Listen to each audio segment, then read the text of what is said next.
Welcome to Playful Beginnings, a podcast about the magic of play therapy for therapists, students, and anyone interested. In our podcast, we'll explore the deeper understanding of play therapy and the skills we use when working with children. We hope to help you understand the why behind what we do and how it helps kids heal and grow. I'm Dr. Christy Opiola, a working play therapist and university professor in North Carolina. I'm Dr. Maggie Parker, a play therapist and professor in DC. But I thought we could we've talked about a lot of different diagnoses, anxiety, ADHD. We've kind of looked at autism. We definitely looked at autism and how that works with CCPT and how it might show up. And one area and also I just really want to recognize how helpful these have been for me as a play therapist and an educator, but also as a caregiver. And I've really delved into, of course, now my Instagram feed is all about childhood diagnoses. And I want everyone to be very wary. And we've made a couple posts about who you're trusting with mental health information within the internet, recognizing that we are people who are giving some mental health information on the internet, but not a ton, but some. But it's really piqued my interest, and I've started recognizing kind of more intently the patterns that my own children are engaging in and helping me have a greater understanding of what that might be or how it might be showing up in a way that maybe I wasn't before. Yeah, and I think it's hard, right? Because we are going with the DSM, and I do want to warn therapists, in particular play therapists and people who work with kids that, these diagnoses are really hard to diagnose. They're not as easy as here's the symptomology and it's automatically this because one thing we said matches with what a kiddo's doing, right? It is a compilation of symptomology, places that it's impacting. People who do diagnostic testing, right, are trying to look systemically at what is happening for the child. We're just trying to be additive to what's already out here in the space. And I also want to be mindful as a CCPT therapist, knowing this information is helpful. It does not change the way I necessarily interact with the child because the child is bigger than a diagnosis or a particular behavior. It just might help cue me into some things that I wasn't thinking of before. And I definitely think it's helpful for parents to have greater understanding and empathy for what the child is struggling with, or teachers, or caregivers, or even us as therapists. Yeah, absolutely. Yeah, it doesn't necessarily change, but I do think when we're able to explore this and then talk about how it might show up in the playroom and links to symptomology, then it really helps play therapists have very meaningful conversations with caregivers. And I think I think where this is very, very helpful, but also to make sure that our responses are in alignment with what's going on with the kiddo. That's important because our responses, our core skills are going to stay the same. It's just maybe some of the verbiage might change a little bit as a result. But yeah, so that we could talk about depression, childhood depression, because it's often, it can be serious and it's often misunderstood. Because I think when we think of depression, we think of really sad and, very lethargic and can't getting out of bed. And that's not really how it's going to present with kids. Developmentally, not necessarily going to be, I feel depressed right now. But you may see their internal distress in different ways. So it could be somatic. It could be that their play changes, maybe behavioral changes. It can be externalized. It can be internalized where they kind of withdraw and retreat. And so there's just lots of different ways that it can show up with kids that we should be aware of. And I think I see it most in somatic complaints, having tummy aches, headaches, body aches, where there's not maybe a clear medical reason, or is not what physicians might call a classical symptom of something else. Sometimes that's the way I've seen it shown up. I was telling Maggie as we were discussing this topic, that this is not my specialty area either. So I do want to state that as we're going. So we've done some research to look into better understanding depression Yeah. in kiddos too, because and this is kind of what we're reporting on is what we've learned along the way of doing that. Yeah. Um, so I see some of the kids I work with in some of these symptomologies. So it is Yeah. When it's hard to interesting. tell because so many of this symptomology can, be similar across different diagnoses. And Hmm. so I think I often in my head think about somaticization, can I say that right? As a very anxiety driven, Mm. but it doesn't necessarily mean that. It could mean something different. And so, kind of trying to understand the child, because in the playroom, if you're going to respond to anxiety versus maybe sadness or depression, you might be missing the mark and not aligning with the child in a way that they feel understood. And so, it can be really kind of, it's important to be very aware of how to not just hear their reported stomach, tummy aches Hmm. every day in math class and assume that it's just anxiety, that you need to really delve into understanding the whole child. Yeah. Um, I also think about anger Mm. a lot. And I see this, it's interesting. It would be kind of curious to see if there's a gender difference in this where, because I've heard people just on the playground listening to my own children and their friends being like, boys don't cry. And so they respond in anger and Starts I'm like, so early. right? And I'm like, whoa, whoa, whoa, whoa, whoa. Boys And cry. boys cry. It's okay. I think we had this conversation today in my breakfast room. Rhodes was like, you get mad at me all the time because I get mad and Molly cries. And I'm, okay, but you're both trying to maybe express the same thing. And so trying to kind of Uh, not respond to the behavior of the anger or the words of the anger, but the underlying cause of the anger can be hard.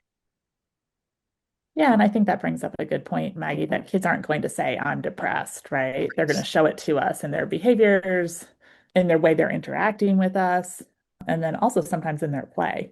Yeah. And Yeah. so, and kids start to notice, right? Especially our older children notice the difference about maybe how they respond to things compared to how their Hmm. siblings respond or their peers respond. And Hmm. as that peer pressure or that desire for normalization gets stronger, right, that may show up more and may reiterate some of the things that are causing kids to feel the way they're feeling. Yeah. Almost a self-fulfilling, like a Hmm. cycle. And I see Hmm. that sometimes when you're feeling really upset or sad about yourself. And so then you're responding in anger or frustration. And then you're pushing friends away, which then increases the feeling sadness about yourself, which, so it can be such a pattern. And I think that's why play therapy is such a great space. Even, and I Uh, know that we've talked about this client of yours that you had in the school that was really kind of worked very hard in relationship to push you away and the yeah, trauma of that. But that also feels it could align very much with this of low self-esteem and not feeling you are enough or okay. And so I'm just going to yeah, push you away because I don't feel I'm enough. And then when you do that, it's hard to have peers in your life. yeah. I also think it's getting harder to look at that social withdrawal because kids do so much online right now, right? And so their social interactions look slightly different than they did 5, 10 years ago, 15, 20 years ago, right? Where kids spent a lot of time outside. So sometimes we could see that easier, but now that they're spending more time online, Mm-hmm. and yes, interacting with peers online, right? But it's harder as the parent, caregiver, or adult in a child's life to exactly know who they're online with. Are they avoiding, right, playing with others Mm-hmm. or not seeking a friend group and some other stuff that makes sometimes it a little trickier to get a good feel for kind of what's going on. Well, and kind of looking at too, and I think that's part of technology, right? As parents and caregivers and teachers have to remain curious to see if there has been a shift of interest. Because if your child is usually online but playing with friends and they're still online but they're not playing with friends, that may be something to look into, but you don't know if you're not curious and engaging in those conversations.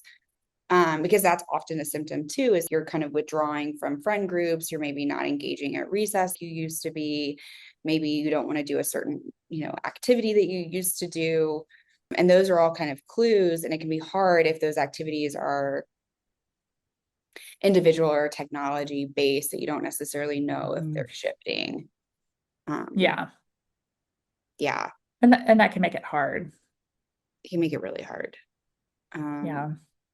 and then of I course, mean, across the age spectrum, I don't think that's just true of kids, right? I think that's also true of adolescents, young adults, and adults. What are they looking at online? Has that shifted or changed? What type of things are they attracted to? I mean, I think we could probably do a whole 15 episode arc on technology. Now it's impacting us. There's so many different ways that it is. Um, Right? but yeah, it is something And to it's be, hard to know what's right. it's very hard. The messages are so mixed. It's very difficult. Um, but yeah, Yeah. I feel like both of us seem tired today. Maybe we're talking about depression and we both have gotten a little Depression, and we're both, really, we're being very empathic towards our yes, topic we're today. really aligning. Yeah. But yeah, Um, I also think sleep changes yeah. is something to be considering. Are they sleeping more, sleeping less? Are Mhm. they having frequent nightmares? I'm, looking at all of these things, of course, as a caregiver, I'm like, check. What I thought was maybe anxiety and ADHD might actually be something else. Very But much like, again, I think this is why this is really important to make sure you're utilizing a team around this or that. someone who specializes in the diagnostic process. Because remember, a lot of these same symptoms are true across a lot of the things we've talked about. So there are nuanced differences that you kind of have to really look at of how they're showing up, the way they're showing up. And it's hard because again, that's where play therapists come in, is like we have to really be attuned to their play, because Hmm. they're probably not going to say I'm anxious versus I'm sad. And so Yeah. what is their play telling you? How are you gaining understanding in conjunction with all of the other things that you're aware of? Yeah. And one thing that I have noticed is sometimes the play changes, right? There's not as much curiosity or the play appears flat. Mm-hmm. Um, right? It's almost there's not a ton of interest or enthusiasm or intensity. Mm-hmm. But it seems important, that's lacking from it, or imagination shifts. And again, the challenge of this is we also can see that when kids develop. And so we need to be careful not to automatically diagnose it. If But as it's Maggie said, to stay curious about what's going on. Is this true across a lot of things? Is this something we're only seeing in the playroom? I think is an important component to be yeah. thoughtful of. Mm-hmm. Yeah. And so Yeah. also in addition to sleep, looking at how are they eating? I think that's a really good Hmm. question. Are they eating more or less? Is it in alignment? Which is also again developmental, right? There's gonna be times where they're eating They so eat you much, out at house at home. yeah, because we're about to, we're about to hit puberty at my house. And so it's everyone's all of a sudden I think they're gonna grow a lot soon. And so wanting to make sure, because I have had parents come really scared about eating recently. And so I just want to kind of Mhm. be cautious about that there are a lot of different reasons why kids may be eating differently. And so just kind of being curious again, Yeah. and mindful, um, when you're also going through these intakes, to ask these questions and not just assume Hmm. that it's one thing or the other. Um, there can also be some regression that can happen, separation anxiety or bedwetting, or maybe they start sucking their thumb again. Um, kind of things that weren't an issue before, not wanting to leave mom's side, those kind of things could be an indicator that maybe there's some depression happening. Yeah. And the other things I see for some of the kids that I've worked with is how they change the way they talk about things. So there's all of a sudden this very negative perspective on the world, or maybe a lot of guilt. And so you hear things, I'm really bad, nobody me, everything's my fault, or I ruin everything.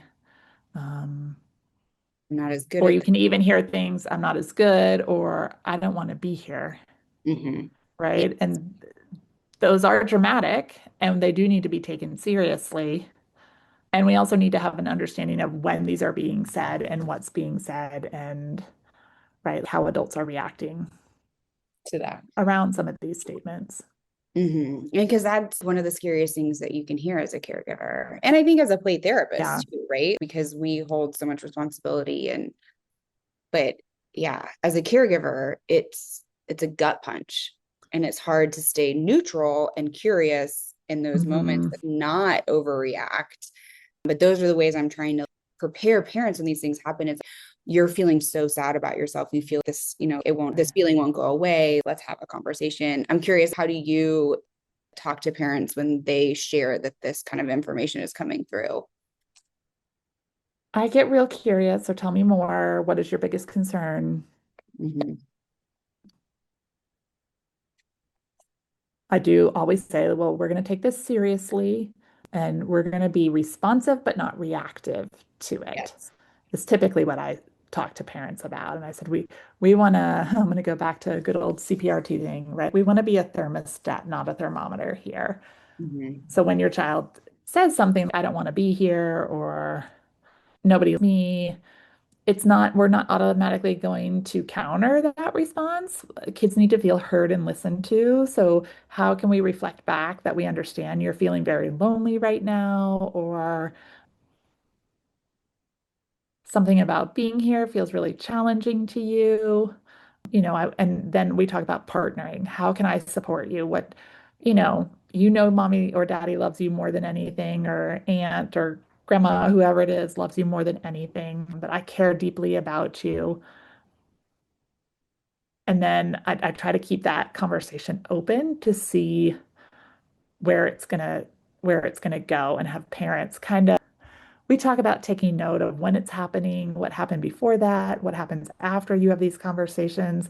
So to kind of be a good observer of the environment, because that's going to help us better understand the purpose of the statements that are being made. Mm-hmm. Is it in response to something specific or is it more a general response? And that's going to help us know how to better respond holistically. I don't know. What about for you, Maggie? You know, it has not come up in a while in practice, but it comes up in my personal life often. Mhm. Christy, you're usually the one I know that talking. you call. Yeah, you're the one I call.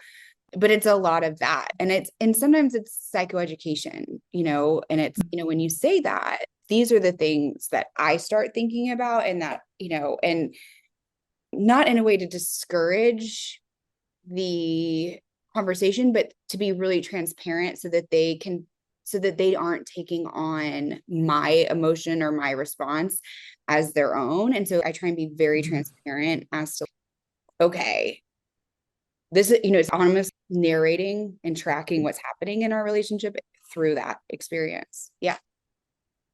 Sorry, I don't hear all the dogs going. One ignited and one. No, you can't hear it. No, I Okay, hear no good. dogs. Uh, Great.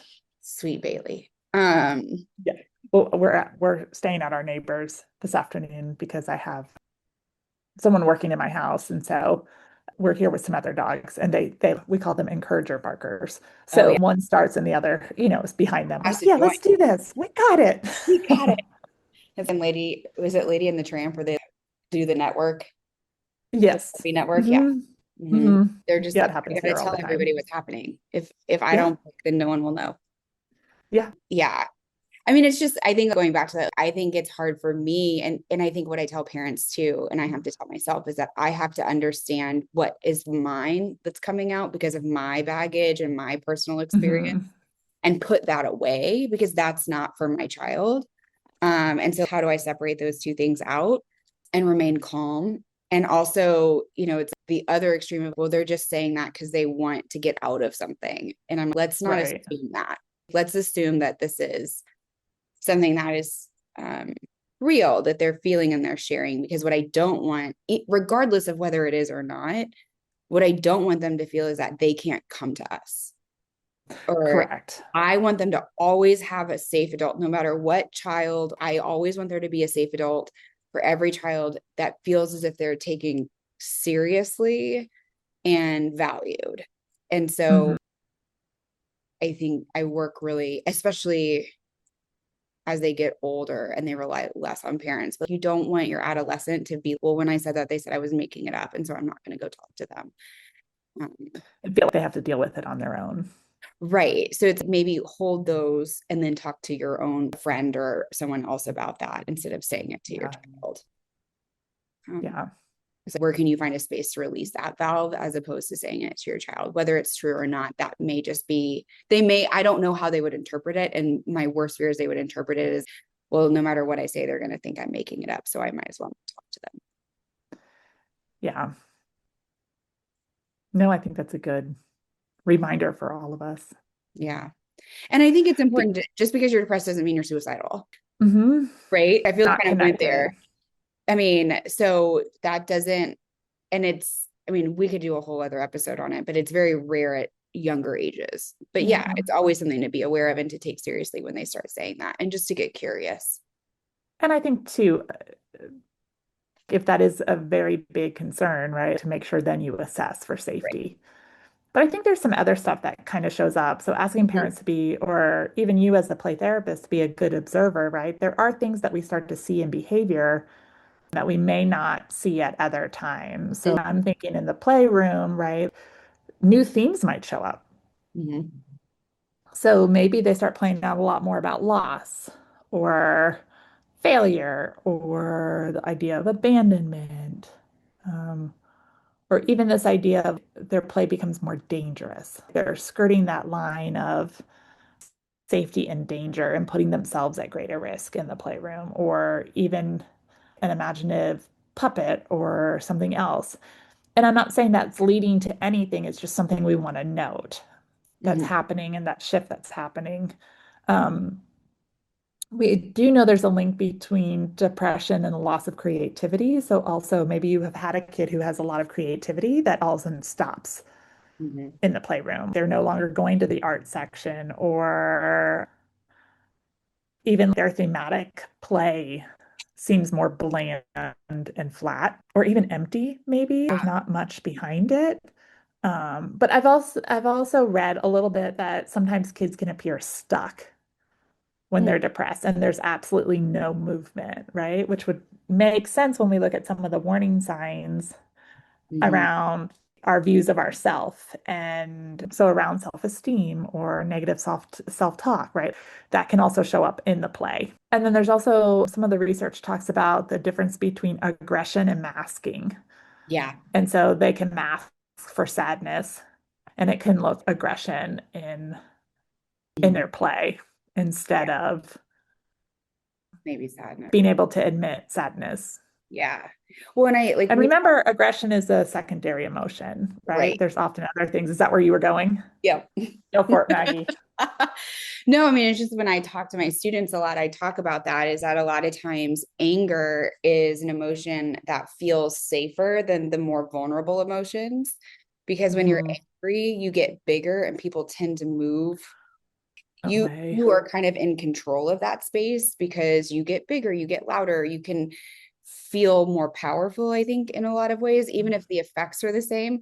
But if you're sad or you're vulnerable, shame, guilt, embarrassment, that feels almost like shrinking rather than maybe getting bigger. And so I see that a lot. Plus, Mhm. I think also gender norms and the way that is. Um, but I also, I mean, it's just so interesting seeing my daughter sometimes when people are saying really ugly, mean things on text chain, which we are not a part of anymore. Which thankfully she took herself out of. I was so proud of her after lots of conversations. But at one point she was, watch out, I'm a baseball player. I know how to use a bat. And I was like, okay, so you're sad and you're using anger and aggression to cover up for that sadness. And then we had to have a whole talk about how aggression is not a threat and we don't threaten our friends with our bodies, which was a whole great other conversation to have. But it was just so evident in that moment how she was hurting so badly and using that to cover up for it because it Yeah. feels safer, Well, it and feels yeah. stronger. Well, because you lose the all you can read is the words instead of understanding the emotional content or maybe why another kid is reacting to something, right? Because you're not there face to face. It's all happening over a text stream. Right. And I think seeing it in writing compared to hearing it in words sometimes has a different impact for us. Yeah. Um, Not that it should, but I do think sometimes our bodies just internalize that message differently. Yeah.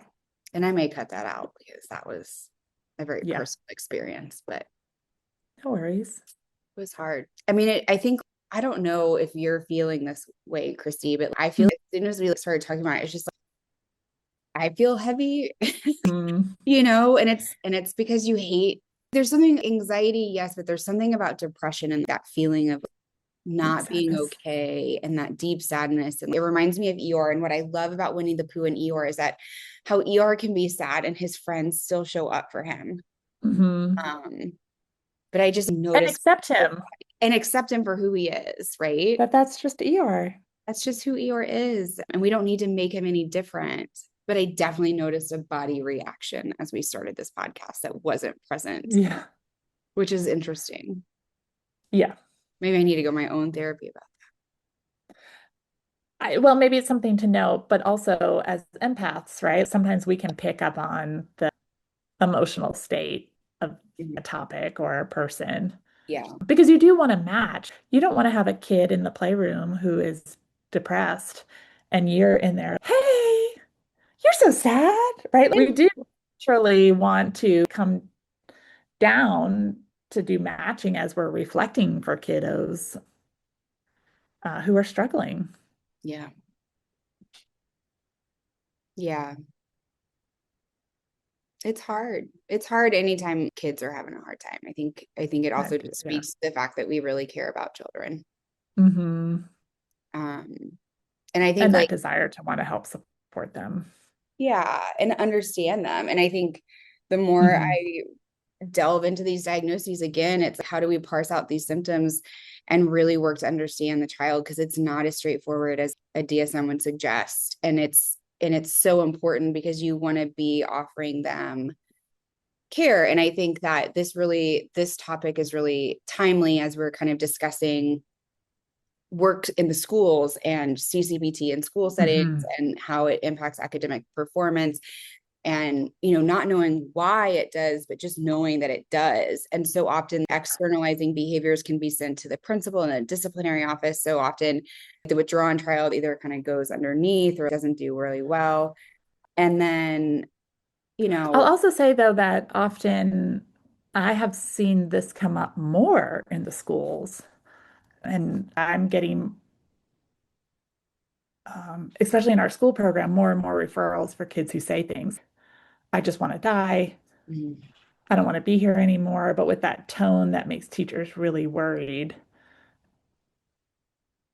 And I just am curious about what's going on with our youth. Is this anxiety? Is this depression? What's kind of happening? But I do think in school settings that you may hear that. And again, I often remind teachers not to overreact to it. Again, to stay empathic and curious so that we can have a better understanding of what's going on. and give them the supports that they need Hmm. and always feel comfortable sharing with Yeah. us. Yeah. Okay.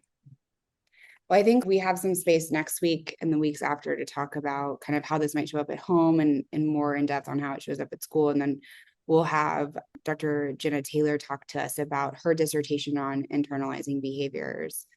Uh, Yeah. and I think that will And I be, also, if people are interested, let us know. I do know someone who does child suicidality I think we should do that and too. play therapy. We can see if we can get her, Dr. Garcia, on our podcast too. Yeah, that would be awesome. So, And if there's any topics or diagnosis that you want us to look at or you're curious about, please let us know. Again, we're not experts in all of these, but we do have a lot of experience and classes behind us, and I think can offer some kind of succinct supports. and we can look stuff up. Yeah, yeah, We do have access to great libraries. yes, we do. So yeah, So, well, stay tuned. Let us know. You can reach us yeah. at info@playtherapyspace.com or Christy@playtherapyspace.com or Maggie@playtherapyspace.com. Please. Info dot info at playtherapyspace.com is your best bet though. We look at those emails the most often. Oh, You can do definitely individually email us, but no, we don't look at them as frequently as we look at the info at playtherapyspace.com. yeah.